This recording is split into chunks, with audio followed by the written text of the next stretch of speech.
But moving on to topic number two, the season, the wizard, and another, great combo that paid off was Jason Tatum and Kemba Walker last night getting the big W for the season.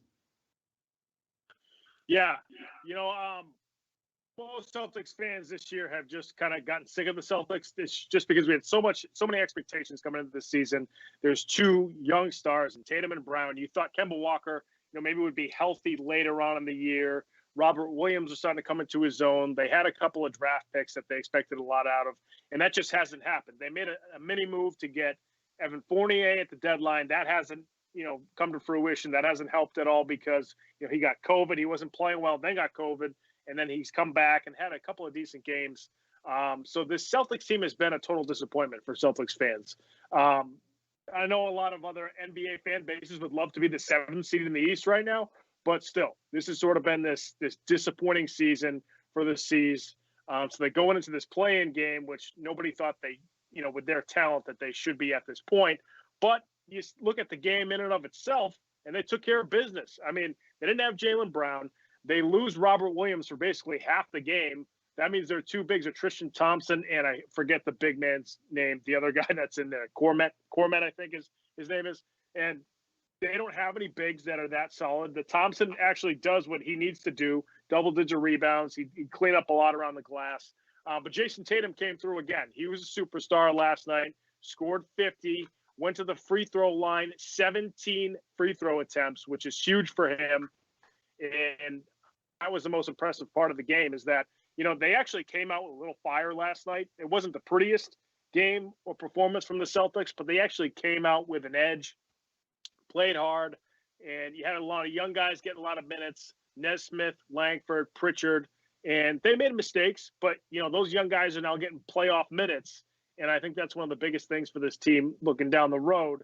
They're going to have a real tough time in the first round of the playoffs against the Knicks. I think they're going to get smoked, but they didn't just roll over and say, we don't even care about the play-in game. And that's what could have happened last night, but it didn't. Yeah, I mean, I think it's one of those things where going back to what you first started with the season being disappointing, I think it definitely is. To be honest, I didn't even really watch the first quarter of this game because I was just like, whatever happens, happens. And then I saw that they were playing good, and I was like, all right, let me tune in here. And then they played good throughout the game. But like you said, it has been a disappointing season. And I think one of those things where fans expected us to be in that 4 to 5 seed range. And instead, here we are playing for the play-in game and the play-in tournament. So I think across New England and even across the world, because I think the Boston Celtics is one of those franchises that's international with their fans especially, I think we're just all disappointed with the season. And, there's obviously still been talks about dismissing Brad Stevens. And Danny Ainge came out and said that Brad Stevens is safe and safe going forward. So I liked hearing that, seeing that we're going to be dedicated to this program and to our coach going forward, because I do think he's a great coach. I do think he's the right man for the job. We just need a couple more pieces around Tatum and Brown. And we've spoken about that many a times on this show. But the game against the Wizards, I do think they came out and got it done. And honestly, I know it was a play-in game, but it was still, to me, playoff basketball. It was to get into the playoffs, and it was, win and get in or lose and go home. So it's one of those really situations where the best people have to show up, and Jason Tatum did. And so we had a caller that called in last time, Greg from Marion, was saying, is Jason Tatum worth it? I mean, Jason Tatum just dropped 50 points in a playoff game. So I do think that proves that he is worth it going forward.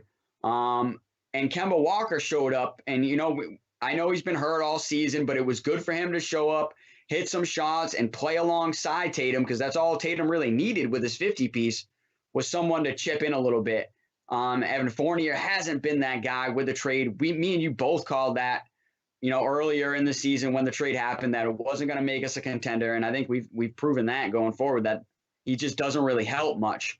But yeah, it's one of those things where, hey, like, you won and your reward is to play the Nets. Like, all right. Like, so it's like, I think we're right. Like, I think they are going to get smoked. It's one of those things. If Jason Tatum can drop 50 every night, then maybe they'll have a chance to stay in there. But I still think it's one of those things where the Nets win this series 4-2, maybe even 4-1. I honestly would be shocked if they ended up getting swept. I mean, the Celtics don't have the talent right now. You don't have Jaylen Brown. I don't even know if they have the talent with Jaylen Brown. So now you subtract your second best player. Some people think maybe he's their best player. And then you've got Rob Williams, who's probably your best big, who's now hampered a little bit coming into this playoff series. Never mind the fact that he still doesn't have a lot of experience. You know, he's never really played a full season. So you've got that going. And then, you know, you have Fournier, who's never really played in the playoffs. I think he played in the bubble, but that was a very brief playoff appearance. He's never really played in a contender. So and Kemba Walker, you know, last year was his first time. So the team just wasn't really set up to make a run to begin with. Then you lose your second best player, and you have a hampered Rob Williams. You know, they're just going to have a really tough time. But I know Tatum said in a press conference, you know, somebody asked him, you know, you're not really a rah-rah guy. You know, is that the way you provide leadership? And he just said, you know, I think leadership you can either be vocal or you can lead through action and lead by example. He led by example last night, you know, winning a play-in tournament game like that, putting up 50 points and going on the basket and getting on the free throw line. So I thought that was important.